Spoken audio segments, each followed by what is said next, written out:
दांतों की एक बड़ी ही कॉमन समस्या है और वो होती है अक्कल दाढ़ की। हम में से हर कोई इस प्रॉब्लम से अपनी लाइफ में कभी ना कभी गुजरे हैं। तो हेलो फ्रेंड्स, मैं हूं डॉक्टर खुशबू और मैं पिछले 12 साल से प्रैक्टिस कर रही हूं।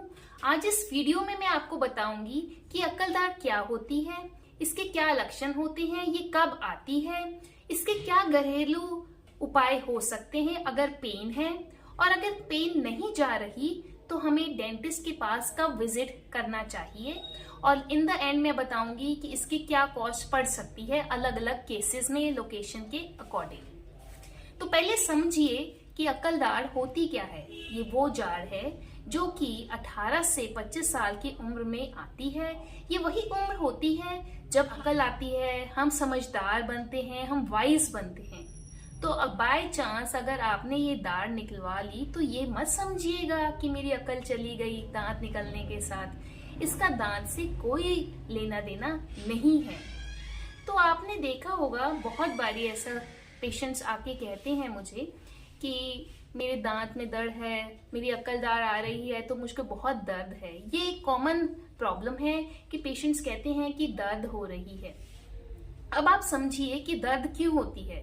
जब भी हमारी कोई भी दांत मुंह के अंदर आता है तो उसके ऊपर मसूड़ा होता है, मांस होता है। जब वो दांत बाहर आ रहा होता है तो थोड़ी स्पेस बन जाती है दांत और मसूड़े में। तो हम कुछ भी खाते हैं उसके अंदर वो फंसता रहता है, तो हल्का पेन वहां पे होने लग जाता है। अब हमें लगता है कि यहाँ पे तो पेन है, मेरा दांत आ रहा है, पेन और बढ़ेगी अगर मैं ब्रश करूंगा या फिर करूंगी। तो ये सबसे एक मिथ है कि ब्रश ना करना। जब भी अक्कल दाढ़ या कोई भी दाढ़ आ रही होती है तो हमें ब्रशिंग जरूर करनी चाहिए, ओरल हाइजीन अच्छी रखनी चाहिए। अब हमारा वहां पे खाना फंसा तो हमने ब्रश छोड़ दिया, तो वहां पे और खाना फंसा, वहां इन्फेक्शन हुई। इन्फेक्शन होने से वहां पे हमारा पेन बढ़ गया। पेन के साथ साथ वहां अंदर स्वेलिंग भी हो गई। थोड़े टाइम बाद स्वेलिंग बाहर भी हो जाती है। तो हमारा जो पेन है दांत में, सिर में, आंख में, कान में, सब जगह हमें महसूस होता है। तो इसका क्या घरेलू उपाय हम कर सकते हैं। पहले तो हमें ओरल हाइजीन अच्छी रखनी चाहिए, हमें ब्रशिंग अच्छी रखनी चाहिए। ब्रशिंग मॉर्निंग में भी और खाना खाने के बाद रात को भी जरूर करें। इसके बाद हमें थोड़े 1 गिलास गुनगुने पानी के अंदर 1 चम्मच नमक डाल के कुल्ली करनी है। दिन में 5-6 बारी करनी है। इससे बहुत ज्यादा आपको आराम मिलेगा। इसके साथ आप लौंग का तेल भी लगा सकते हैं इन्फेक्टेड एरिया पे जहां पे आपको दर्द है। अगर लौंग का तेल आपको ना मिले तो आप लौंग भी दबाकर दांत के नीचे रख सकते हैं, साबुत भी रख सकते हैं और पीस के कॉटन के अंदर भी रख सकते हैं। इससे आपको बहुत आराम मिलेगा। तो चलो जी, आपने ये घरेलू नुस्खे अपना लिए और दर्द ठीक हो गया। पर फिर थोड़े टाइम बाद, 25 से 30 दिन बाद, 1 महीने से 2 महीने तक आपको फिर ऐसा बार बार हो रहा है, 6-7 बारी ऐसा हो गया, रिकरेंट है, तो अब समस्या गहरी है। अब तो आपको डेंटिस्ट के पास जाना ही पड़ेगा। जब आप डेंटिस्ट के पास जाएंगे तो सबसे पहले आपका एक्सरे होगा। एक्सरे में आपको डॉक्टर बताएंगे कि आपके दांत की लोकेशन क्या है। जो हमारी अक्कल दाढ़ होती है अगर वो हड्डी के अंदर फंसी हुई है तो वो अलग अलग लोकेशन पे, अलग अलग पोजीशनिंग पे होती है, जैसा कि आप देख रहे हैं। अगर तो हमारी अक्कल दाढ़ अंदर दबी हुई है तो वो आगे सर्जिकल प्रोसीजर की तरफ जाएगी।